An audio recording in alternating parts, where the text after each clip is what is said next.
ইসলাহে বাতেনের তরিকা প্রথম পর্ব। বিসমিল্লাহির রহমানির রহিম। আলহামদুলিল্লাহি রাব্বিল আলামিন। বয়ান খুতবা দ্বিতীয় খণ্ড, লেখক মাওলানা মোহাম্মদ হিমায়তুদ্দিন সাহেব। বিসমিল্লাহির রহমানির রহিম। আলহামদুলিল্লাহি রাব্বিল আলামিন, ওয়াসসালাতু ওয়াসসালামু আলা সাইয়্যিদিল মুরসালিন ওয়া খাতামিন নাবিয়্যিন ওয়া আলা আলিহি ওয়া আসহাবিহি আজমাইন। আম্মা বা'দু, ফাকাদ ক্বালা আল্লাহু তাআলা, আউযু বিল্লাহি মিনাশ শাইতানির রাজীম। ইন্নান নাফসা লাআম্মারাতুন বিস-সুই ইল্লা মা রাহিমা রাব্বি। ওয়া ক্বালা তাআলা, ইয়া আইয়াতুহান নাফসুল মুতমাইন্নাহ ইরজিই ইলা রাব্বিকি রাদিয়াতাম মারদিয়াহ فادخلي في عبادي وادخلي جنتي. وقال النبي صلى الله عليه وسلم, المجاهد من جاهد نفسه. মুসল্লিয়ান ইকরাম, গত জুমায় ইসলাহে বাতেনের প্রয়োজনীয়তা সম্পর্কে আলোচনা করা হয়েছিল। বলা হয়েছিল শরীয়তে যত বিধিবিধান আছে তা দুই ধরনের। কিছু মানুষের শরীর এবং সম্পদের সাথে সম্পর্কিত, আর কিছু মানুষের নফস বা মনের সাথে সম্পর্কিত। মানুষের শরীর ও সম্পদের সাথে সম্পর্কিত বিধিবিধান যেমন নামাজ, রোজা, যাকাত, হজ ইত্যাদি মান্য করাও জরুরি। মনের সাথে সম্পর্কিত বিধিবিধান যেমন ইখলাস, তাকওয়া, খোদাভীতি ইত্যাদি অর্জন করা এবং তাকাব্বুর, হাসাদ ইত্যাদি বর্জন করাও জরুরি। বরং এক হিসেবে মনের সাথে সম্পর্কিত বিধিনিষেধ মান্য করার গুরুত্ব বেশি, অর্থাৎ ইসলাহে বাতেন বা আধ্যাত্মিক সংশোধনের গুরুত্ব বেশি।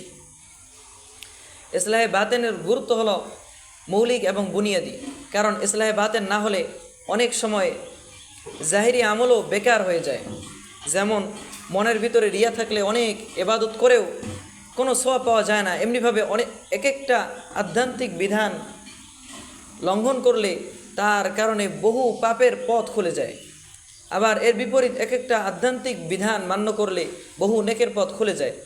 এ সম্পর্কে গত জুমায় বিস্তারিত আলোচনা করা হয়েছিল। তাই বোঝা গেল মনের সাথে সম্পর্কিত বিধিবিধান অর্থাৎ আধ্যাত্মিক বিধিনিষেধ পালন করার গুরুত্ব হলো মৌলিক ও বুনিয়াদি। ইসলাহে বাতেন বা আধ্যাত্মিক সংশোধন হলো মৌলিক ও বুনিয়াদি বিষয়। এখন জানার বিষয় হলো ইসলাহে বাতেন কিভাবে করতে হবে, আধ্যাত্মিক সংশোধনের পদ্ধতি কী। মনের অনেক ধরনের রোগ আছে যেগুলো বর্জন করা দরকার, যেমন অহংকার, হিংসা, বিদ্বেষ, পারস্পরিকাতরতা, কৃপণতা ইত্যাদি। আবার অনেক ধরনের আত্মিক গুণাবলী আছে যেগুলো বর্জন করা দরকার, যেমন ইখলাস, তাকওয়া, সবর, উদারতা, খোদাভীতি ইত্যাদি। এইসব রোগ দূর করার এবং এইসব গুণাবলী হাসিল করার ভিন্ন ভিন্ন পদ্ধতি রয়েছে। তবে মৌলিকভাবে ইসলাহে বাতেনের জন্য একটা কাজ করতে হবে, সেটা হলো নফসের সাথে মুজাহাদা করা, অর্থাৎ নফসের চাহিদার বিরুদ্ধাচারণ করা। নফস অর্থ মন। এই নফসের খারাপ চাহিদাকে বলা হয় খায়েশাতে নফসানি। এই খায়েশাতে নফসানির বিরুদ্ধাচারণ করতে হবে। আল্লাহ পাক মানুষের পরীক্ষার জন্য নফসের মধ্যে খারাপ চাহিদা রেখে দিয়েছেন। তাই মানুষের মন স্বভাবগতভাবে খারাপ কাজেরই চাহিদা করে থাকে। কোরআন শরীফে বলা হয়েছে, ইন্নান নাফসা লাআম্মারাতুম বিস-সুই। মানুষের মন অবশ্যই খারাপ বিষয়ের কথা বলে। তাই স্বাভাবিকভাবে মানুষের মনে খারাপ কাজের চাহিদা বেশি। খারাপ কাজ করতে ভালো লাগে, পাপ কাজ করতে ভালো লাগে, গুনাহ করতে মজা লাগে, মিথ্যা কথা বলতে ভালো লাগে, গীবত করতে ভালো লাগে, জিনা করতে ভালো লাগে, গান বাজনা শুনতে ভালো লাগে। স্বভাবগতভাবেই এসব পাপের কাজ মানুষের কাছে ভালো লাগে। স্বভাবগতভাবেই পদে পদে মনের মধ্যে পাপের চাহিদা জাগে।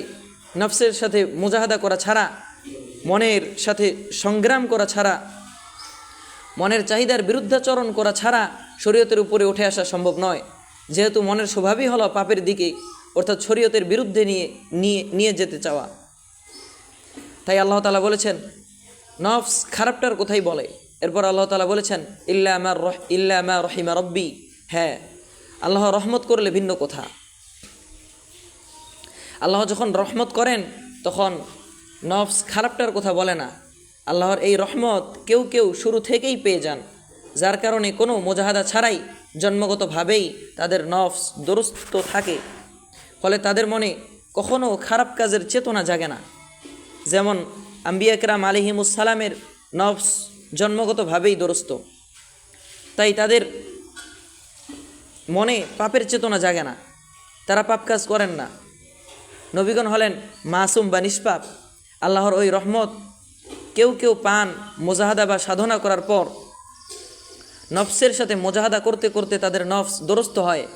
যাদের নফস জন্মগতভাবে দুরস্ত থাকে না, তাদের নফসও খারাপ কাজের কথা বলে, খারাপটাকে তাদের ভালো লাগে, গুনাহেরটা ভালো লাগে, নেক কাজ ভালো লাগে না। তবে নফসের সাথে মুজাহাদা করতে করতে একটা পর্যায়ে এমন আসে যখন পাপের কাজ তাদের কাছে খারাপ লাগে এবং নেক কাজ ভালো লাগে। কোরআন হাদিসে নফসের 3টা স্তর বলা হয়েছে। প্রথম স্তর হলো নফসে আম্মারা। এটা হলো নফসের বা মনের ওই অবস্থা যেটা পাপের নির্দেশ দেয়। জন্মগতভাবে প্রত্যেকেরই নফস থাকে নফসে আম্মারা, যে সম্পর্কে পূর্বে কিছু বলা হলো। যখন এই নফসে আম্মারার উপর মুজাহাদা শুরু হয় এবং নফসের চাহিদার বিরুদ্ধাচারণ করা হয়, তার চাহিদা পূরণ করা বন্ধ করে দেয়া হয়, অর্থাৎ নফসের খাবার দেয়া বন্ধ করা হয়, তখন না খেতে খেতে সে দুর্বল হয়ে পড়ে। যার খাবার দেয়া হয় না সে তো দুর্বল হয়ই। দুর্বল হতে হতে এক সময় নফস ভাবতে থাকে যে আমাকে বেঁচে থাকতে হলে ওনার কথা মানা ছাড়া উপায় নেই। উনি যে খাবার দিতে চান সেই খাবারেই আমাকে অভ্যস্ত হতে হবে, নতুবা জীবন বাঁচবে না। তখন চুপচাপ সে শরীয়তের কাজ করে যেতে থাকে। ইচ্ছা না হলেও নীরবে সে এই খাবার খেয়ে যেতে থাকে। এই খাবার খেতে খেতে যখন সে অভ্যস্ত হয়ে যায়, অর্থাৎ নেক আমল করতে অভ্যস্ত হয়ে যায়, তখন সে বুঝতে পারে এটাই আসল খাবার। সে আসল খাবারের স্বাদ পেতে শুরু করে। তখন খারাপ খাবারের প্রতি অর্থাৎ খারাপ কাজের প্রতি তার ঘৃণা আসতে শুরু করে। তখন এই নফসই পাপের বিরুদ্ধে বলতে থাকে। নফসের এই পর্যায়কে বলা হয় নফসে লাউয়ামা। নফসে লাউয়ামা অর্থাৎ আত্মার ওই অবস্থা, যে অবস্থা খারাপ কাজের নিন্দা করে, যে অবস্থা খারাপ কাজের প্রতি ঘৃণা জাগ্রত করে। নফসের সাথে মুজাহাদা করতে করতে নফসে আম্মারা নফসে লাউয়ামার পর্যায়ে চলে আসে। এই পর্যায়ের উপর টিকে থাকলে এরপরে এমন একটা পর্যায়ে আসে যখন নফস ভালো কাজ করতে নিজের থেকে তৃপ্তি বোধ করা শুরু করে, নেক কাজে প্রচুর মজা পেতে শুরু করে।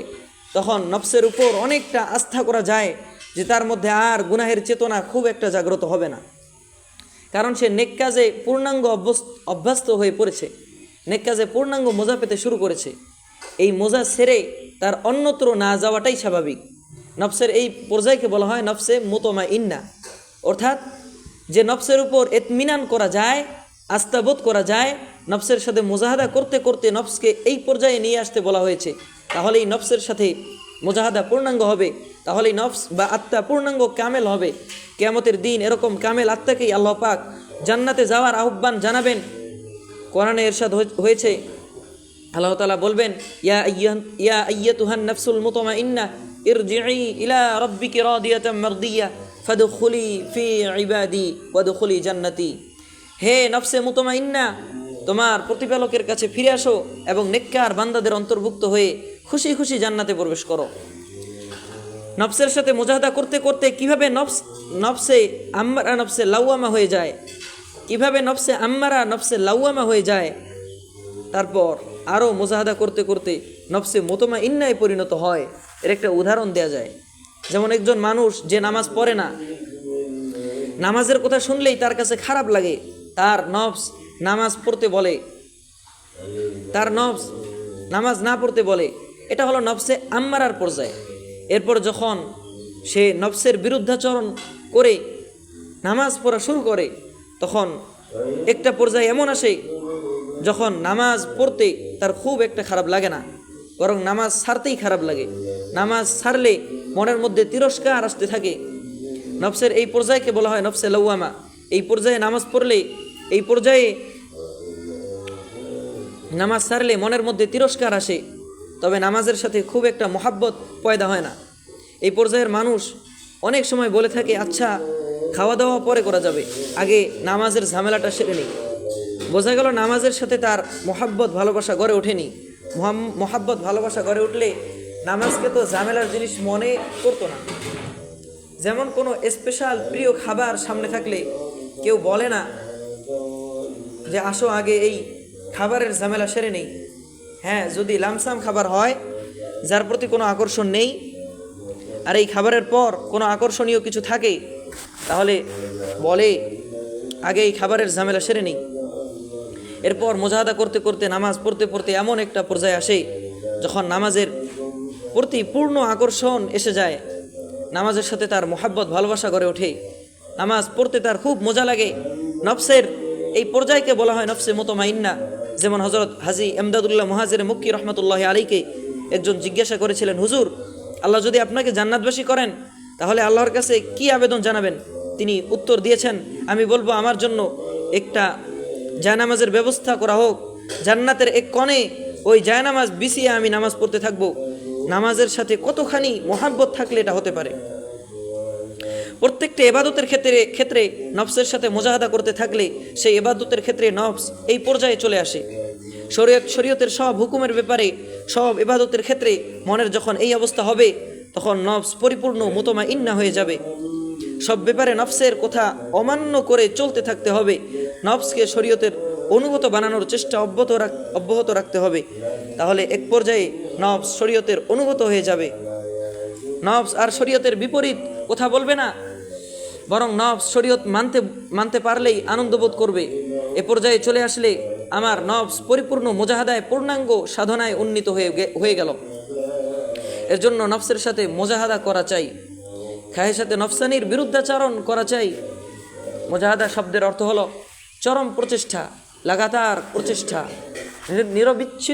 নিরবচ্ছিন্নভাবে প্রচেষ্টা। নফসের বিরুদ্ধে অব্যাহতভাবে প্রচেষ্টা চালাতে হবে।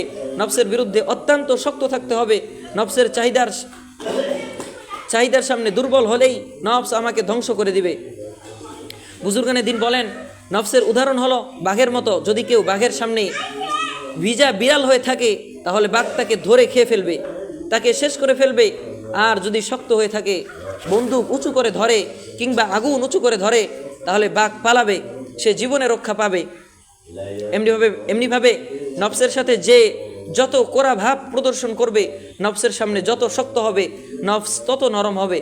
এক পর্যায়ে নফস পরাস্ত হয়ে যাবে, সে রক্ষা পাবে।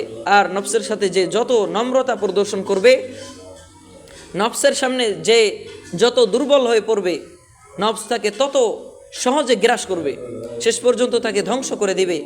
যদি কেউ মনে করে নফস খারাপ খেতে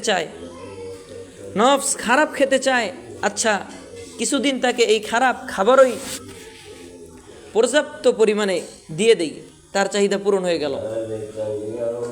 তার পেট ভরে গেলে সে আর খাবার চাইবে না। তখন আর তার ইচ্ছার বিরুদ্ধে মুজাহাদা করার প্রয়োজন থাকবে না, এমনিতেই সে বিমুখ হয়ে যাবে। কিন্তু এই দর্শন ঠিক নয়। নফসের চাহিদার কোনো শেষ নেই। খারাপ পথে যতই তার চাহিদা পূরণ করা হোক, কোনো দিন তার চাহিদা শেষ হবে না। পাশ্চাত্য জগতে পাপের সরঞ্জাম অবাধ করে দেয়া হয়েছে, পাপের উপকরণ অবাধ করে দেয়া হয়েছে, সমস্ত পাপ কাজকে আইন করে বৈধ করে দেয়া হয়েছে। সেখানকার মানুষ অবাধে জেনা করছে, অবাধে মদ খাচ্ছে, সব রকম নাচ গান ইত্যাদি চালাচ্ছে, মনের সব চাহিদাকে তারা অবাধে পূরণ করে যাচ্ছে। কিন্তু কই, তাদের নফসের চাহিদা তো শেষ হলো না। এত পচা খাবার খেয়েও তো তাদের নফসের পেট ভরল না। তারা তো কখনো বলল না, ব্যাস আর নয়, পেট ভরে গেছে।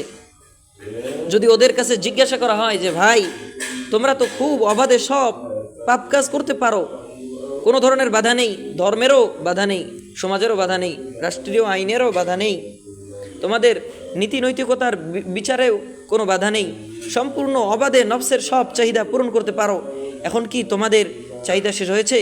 কেউ বলবে না যে আমার চাহিদা শেষ হয়েছে। আসলে নফসের চাহিদার কোনো শেষ নেই, এই চাহিদা কোনো দিন শেষ হয় না। নফসের চাহিদা হলো দুনিয়াবি চাহিদা, আর দুনিয়ার কোনো চাহিদা কোনো দিন শেষ হয় না। কেউ হাজার হাজার টাকার মালিক হোক, লক্ষ কোটি টাকার মালিক হোক, বহু গাড়ি বাড়ির মালিক হোক, আরাম আয়েশ ও বিলাসিতার বহু উপকরণের মালিক হোক, তবুও সে কোনো দিন একথা বলবে না যে আমার আর কোনো চাহিদা নেই, আমার সব চাহিদা পূরণ হয়ে গেছে।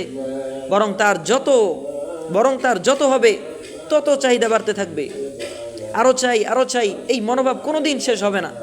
রাসূল সাল্লাল্লাহু আলাইহি সাল্লাম নফসের চাহিদা সম্পর্কে একথাই বলে গেছেন। ইরশাদ হয়েছে, ইয়াহরুমু ইবনু আদামা ওয়া তাশিব্বু মিনহু ইসনাতানি আল হিরসু আলাল মালি ওয়াল হিরসু আলাল উমরি।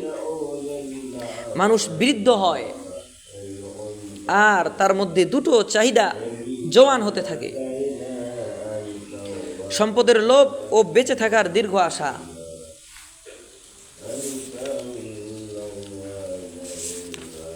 বোঝা গেল লোভের কোনো শেষ নেই, দীর্ঘ আশারও কোনো শেষ নেই।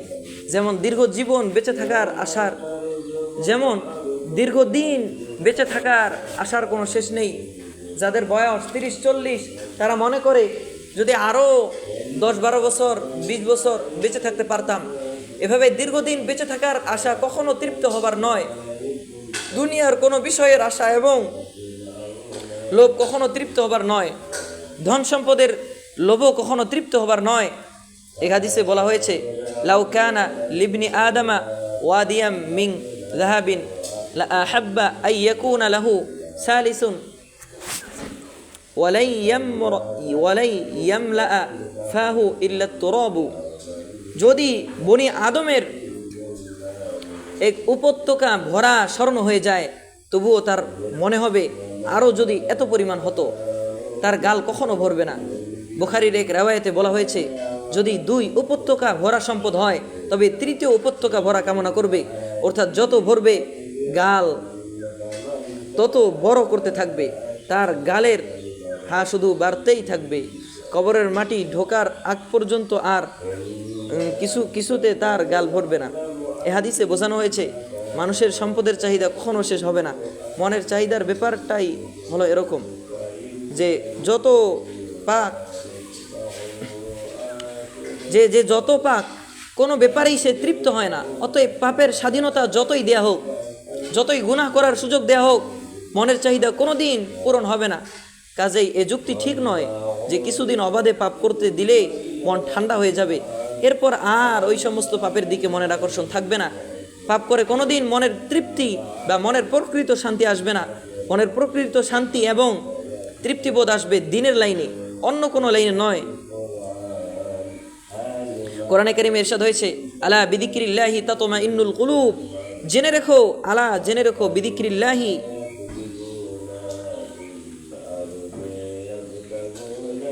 আল্লাহর স্মরণের মধ্যেই তাতমাইন্নুল কুলুব মনের প্রশান্তি আসে। আলা বিযিক্রিল্লাহি তাতমাইন্নুল কুলুব।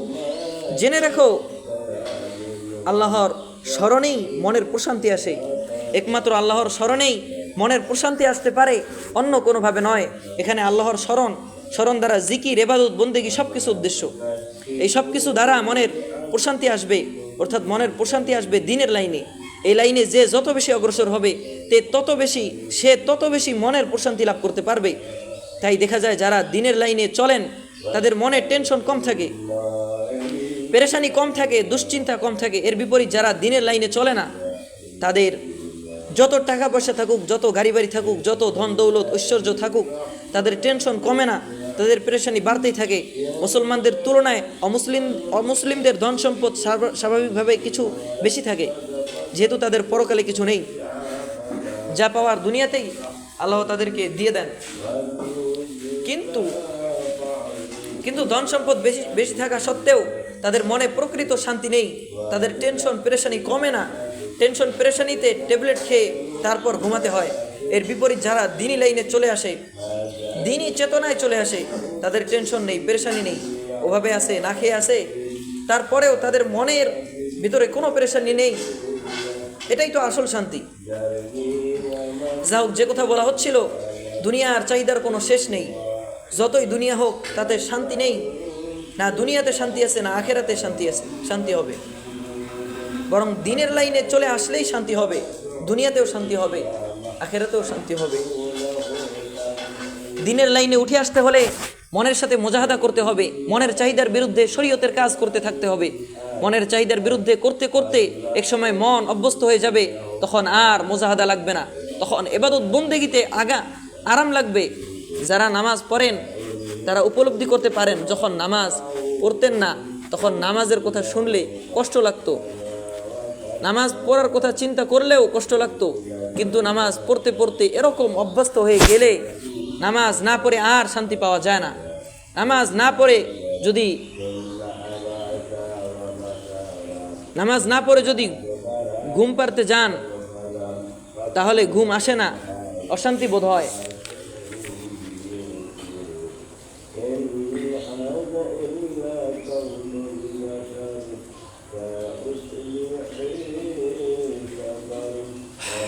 নামাজ পড়ার কথা চিন্তা করলেও কষ্ট লাগতো, কিন্তু নামাজ পড়তে পড়তে এরকম অভ্যস্ত হয়ে গেলে নামাজ না পড়ে আর শান্তি পাওয়া যায় না। নামাজ না পড়ে যদি ঘুম পাড়তে যান তাহলে ঘুম আসে না, অশান্তি বোধ হয়। নামাজ পড়লেই দিলের ভিতরে ইতমিনান এসে যায়। প্রত্যেকটা কাজই এরকম। একজন মহিলা যে পর্দা করে না, পর্দার কথা ভাবতেও তার কষ্ট লাগে। বোরখার কথা বলা হলে তার মনে হবে দম আটকে মরে যাবে, তাকে বস্তাবন্দি করে ফেলা হচ্ছে, তার গায়ে জ্বালা শুরু হয়ে যাবে। কিন্তু পর্দা করতে অভ্যস্ত হলে এমন হবে যে তখন পর্দা ছাড়া বের হতেই অস্বস্তি বোধ হবে। পর্দা করা ছাড়া সে স্বস্তি পাবে না। দিনের প্রত্যেকটা আমলই এরকম। করার আগে মনের কাছে খুব কষ্টকর বোধ হয়, কিন্তু নফসের সাথে মুজাহাদা করে কষ্ট বরদাস্ত করে যদি আমল করা শুরু করে দেয় তাহলে কষ্ট দূর হয়ে যায়, বরং এক পর্যায়ে সেটা করার মধ্যেই শান্তিবোধ হতে থাকে। প্রথম কষ্ট থাকে, পরের দিকে কষ্ট থাকে না, বরং আরামের হয়ে দাঁড়ায়। কিন্তু এই আরাম বোধ আসা পর্যন্ত অব্যাহত মুজাহাদা করা চাই। নফসের সাথে মুজাহাদা করা ছাড়া দুনিয়ার কোনো কাজও হয় না। মনের ইচ্ছার বিরুদ্ধে কাজ করা ছাড়া দুনিয়ার কোনো বিষয়েও কেউ কামিয়াব হতে পারে না। একজন মানুষ লেখাপড়া করে কামিয়াব হতে চাইলেও তাকে মনের ইচ্ছার বিরুদ্ধে কাজ করতে হবে। বাচ্চাদের মনে চায় না খেলাধুলা ছেড়ে, ফুর্তি ফার্তি ছেড়ে বই নিয়ে বসতে।